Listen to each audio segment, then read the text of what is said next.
আসসালামু আলাইকুম। চাঁপাইনবাবগঞ্জের আমবাগান থেকে আপনাদেরকে স্বাগতম জানাচ্ছি। আমরা এখন চাঁপাইনবাবগঞ্জ জেলার কল্যাণপুর এলাকায় আমবাগানে আমরা সবাই এসে পৌঁছাইছি। আপনারা চারপাশে যা দেখতে পারতেছেন সবই আমবাগান, এবং এখানে দেখবেন বাগানের নিচে এত বেশি পরিমাণ আম পড়ে আছে, কেউ নেওয়ার মতো নাই। কারণ গাছ থেকে নিয়েই তাদের কুল কেনারা হয় না, তারা নিচে আম কুড়ানোর সময় কোথায়? চলুন দেখেন।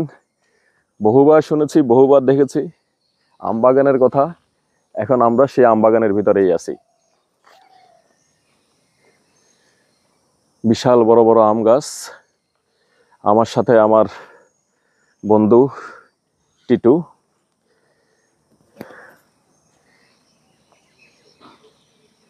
সামনে আছেন আমাদের সোহেল ভাই এবং আমার বন্ধু ইমতিয়াজ। আমবাগান আমরা ঘুরে ঘুরে দেখতেছি।